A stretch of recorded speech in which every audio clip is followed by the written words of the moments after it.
It's a Zoom meeting on crack for podcasters.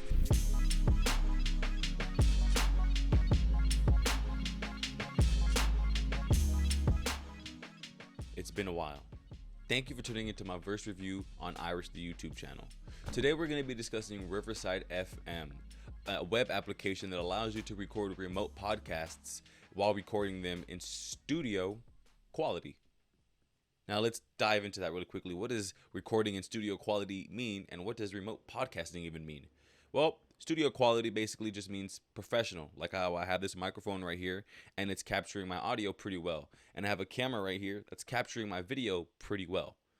Because of the fact that I'm recording these locally, meaning I'm saving these audio files and video files to a hard drive and my computer's local storage, that means that I'm conducting this YouTube video locally, all from my device, and I don't need internet in order to make the content.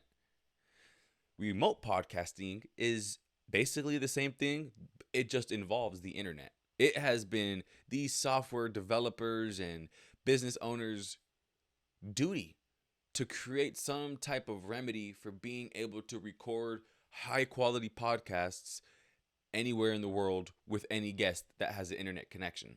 So overall, remote podcasting is being able to record a podcast with a guest, and that guest doesn't have to physically be in the room. And the media does not get stored on your local device like your computer or your phone. It gets stored on the cloud. The cloud is basically a file streaming service that needs the internet in order to send documents or files back and forth from computer to computer. If I use Riverside FM to hit that record button, I'd be saving everything on the cloud, and then I would have to download that media onto my local machine in order to use it. I think it's a very powerful feature to be able to live stream and record local audio or record high quality video and audio from both devices or whatever devices are associated with that content, whether it's a podcast or a live stream.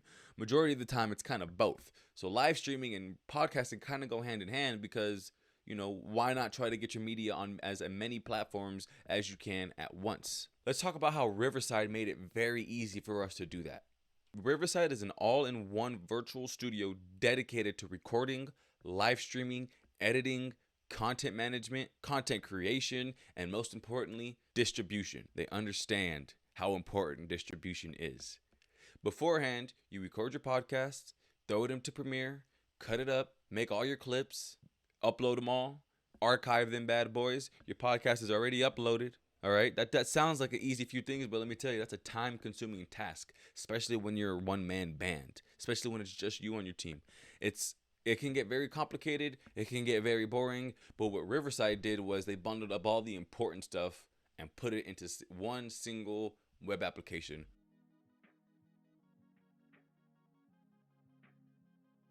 For the monthly, that's $19 to $29. And obviously they have that package where you could buy the yearly right then and there, or you could pay the monthly subscription. The monthly subscription ranges from $19 a month to $29 a month. The yearly subscription goes from $188 to $288. And you can use it for free, but obviously that's going to have its limitations. But let's talk about what the free version offers. Separate tracks for the first 2 hours of recording. Now, what does that mean? Being able to have separate tracks allows you to control each audio track so that you could balance them. So not having the ability to edit each of them limits you. And the most annoying thing, watermarks on the final renders. And you can only record in 720p, which I need that 1080 at least. And then the audio is in 44 kilohertz when the best is obviously 48. So obviously you get to use it, but it's not going to be in the best quality, which isn't highly important. Don't get me wrong. It's still usable. It's not going to sound like shit, but it's definitely not going to look its best. And in the $18 a month or the $180 plan, you get separate tracks with 5 hours of recording, no watermarks on the final renders, 4K 48 hertz screen sharing, live streaming to different applications such as YouTube, Twitch, Twitter, Instagram, Facebook. You get the ability to have a producer join in as a producer. This package has everything that you absolutely need. And then we get into the $29 or $288 a year plan. This is the one that I use. I like to have control, and I know it may be a bit expensive every now and then, but it's definitely worth it, especially when you manage multiple live studios. Live call-ins, back to the radio days. They didn't take that from us, which, worst case scenario, you could literally grab your phone and just be like, yeah, talking to this motherfucker. But really, if you have a live call-in with a separate audio track, you get to control that phone call's audio. So that's another cool thing. A lot of people have iPhones or Androids, which have really good microphones in them for smartphones. So it's pretty easy to record decently good audio nowadays, especially with these live call-ins. And unlimited transcripts. It's going to be pretty difficult for you to like generate free transcriptions. So Riverside basically allows you to do all of that within the application. And then you have the Teams version. This is just the fucking powerhouse. Obviously, this is their super duper large fry. This one is SOC 2 compliant, meaning they take cybersecurity pretty seriously. But this is still a new application, so we'll see how long that lasts. Basically, they have unlimited everything. So all of the features that I named in the previous packages, but unlimited. You can even control your participants' audio and video. So if they're recording off of a shitty video camera, you could switch that for them.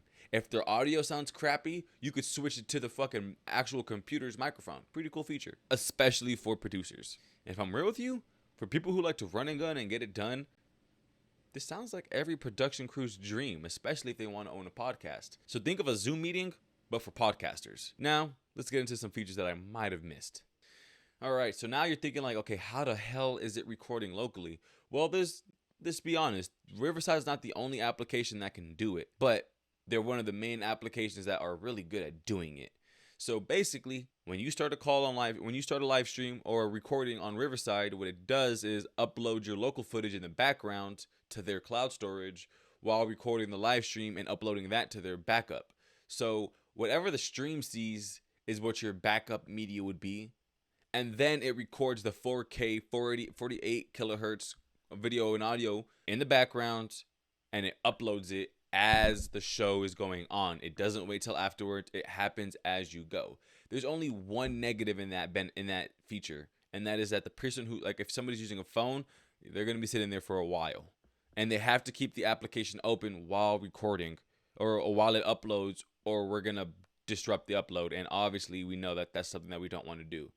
But to me, it's easier to get the guests to dedicate time to just letting it upload as opposed to having to send it in themselves, especially if they're not that tech savvy.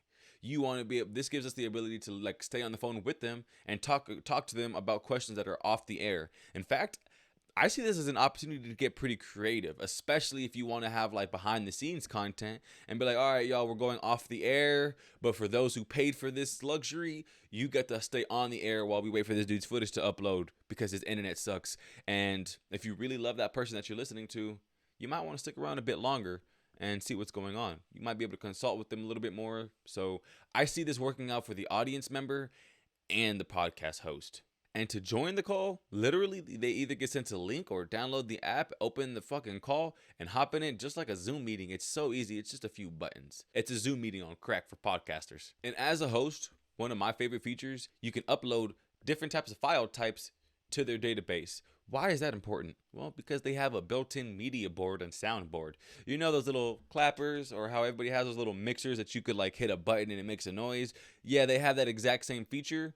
But this feature just happens to be built into the application. It's a pretty cool thing. So if you have like an intro song that you want to throw onto your live stream or your recording, you could literally play it for a little bit and your producer can lower the intro music to kind of like have it like do a nice little pan. And then as he stops, you guys start sounds or visuals.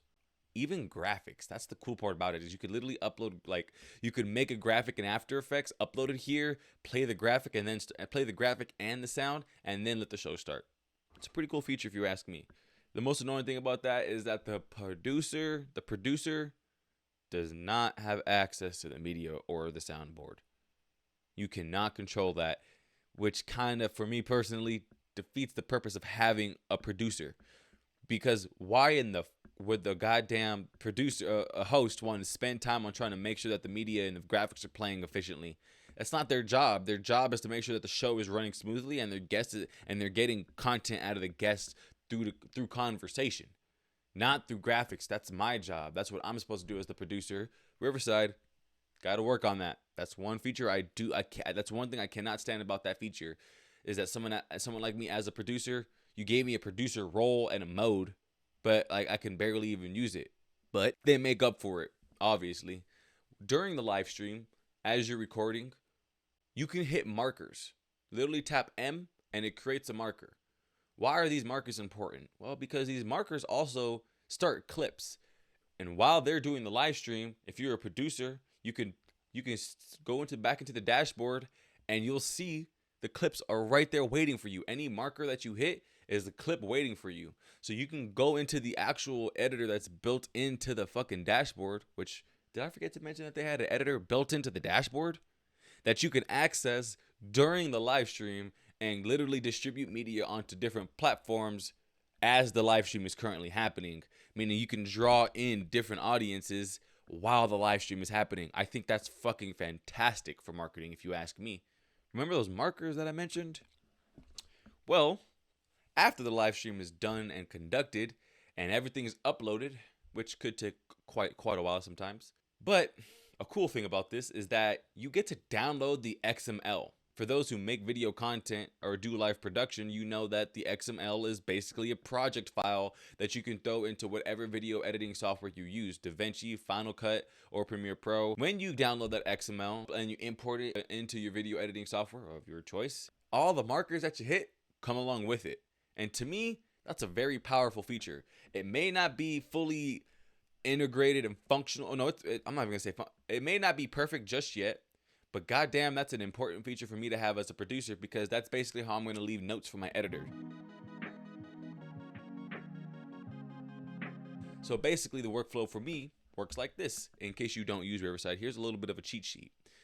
In a lot of video editing software, you could nest sequences, or the best way to say that is you can group portions of your clips of your video. So if you hit a cut, you hit cut right here and you cut right here and you group these media files together, you could double click that, open it up, and now you have all of those in its own sequence. And then your markers being in there helps indicate that, hey, here's the segment and here are all the clips from the segment. I like to refer to them as ranges and clips, because these ranges can be uploaded as YouTube clips and these other smaller clips can be uploaded as TikToks and Instagram Reels. And let's not forget, I can still make clips in the Riverside dashboard and get those downloaded to me.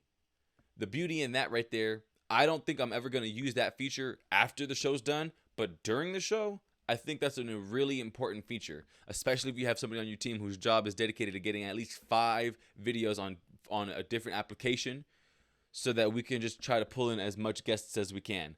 Because what's cooler than being able to post a live clip, basically? One thing that I would like to see is being able to add in information from the marker from the live stream and give me more control as a producer. God damn it. With the subscription that I have, we can really only turn the video up and down. So like I'm literally barely even a producer. And then we can add in guests. I guess that's a cool feature. I personally think that they should give more strength to me as a producer so that the host does not have to worry about shit. All they got to do is host the goddamn podcast and let the producer produce it. And then this one gets me. If you're doing live streaming, you basically lose all control of your overlays, and you basically have to rely on OBS and Streamlabs and Twitch Studio in order to get those overlays on there, especially since not a lot of people are going to be recording on their computers. A majority of the guests will be on phones because it's just more convenient for them, and they're not going to want to set up an OBS studio and then start the virtual camera and then throw an overlay onto their OBS thing. That's just not a step we need our guests to do. Really, we would just like to be able to throw a background on each guest's feed, and then make sure that the guest is still visible. So I don't know if that's too much to ask for, but it could be a bit better on the live production end, I guess, is what I'm trying to get at.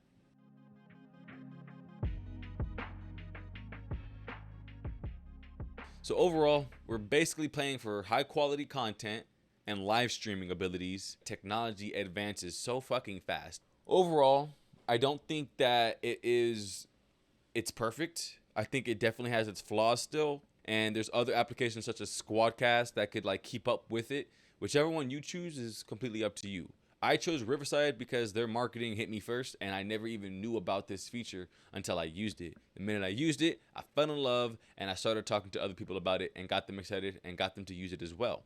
I think that the benefit of using a non-linear video editing software is that your videos are going to come out a lot more polished. And if you're only using Riverside, it's going to be a little bit more limited, but that doesn't really mean that it's not going to like perform or go viral, especially if you have genuine content that people love to watch. They'll watch you no matter how you distribute it. Just having Premiere Pro is more of a plus, if you ask me. So I think Riverside, for people who are a one-man band, use it, and use it, because it's going to be the best way for you to repurpose your content consistently with one application.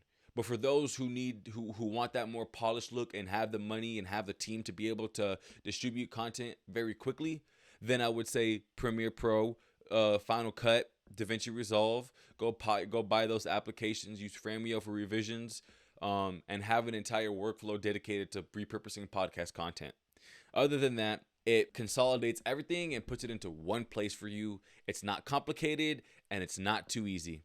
It's that balance that people look for, if you ask me. I have an entire workflow to all this stuff, which I use. My main 3 applications just happen to be purple. Riverside, or I'm going to say 4, happen to be purple. Riverside, Anchor, Premiere Pro, and Framio. I don't know what it is about these purple applications, but I love me some purple applications, baby. Alrighty.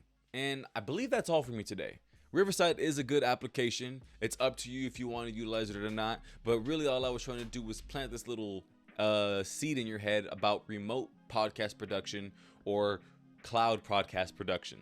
It's definitely a good workflow that you should definitely look into if you're looking to start a podcast, because your guests aren't going to be able to make it to your house, apartment, or studio for each podcast that you want to do. So you gotta find a way to make it convenient for them as well, especially if you have a good guest coming on. You gotta get them in there as easy as possible. And some of these motherfuckers just want to use their phone sometimes, man. So yeah. Thank you for staying tuned for my review. Hopefully I was able to teach you a few things about Riverside and remote podcast creation. As always, subscribe to this channel, Iris the Podcast, which is a Sweezy production, which you can also check out that YouTube channel. I'm just going to break it down for you real quickly here. Iris, the YouTube channel, is more of an educational tech vibe. Sweezy Productions is simply about helping creators create and pointing the camera in the right direction while teaching people to be themselves. As always, thank you for watching, and stay tuned for the next one.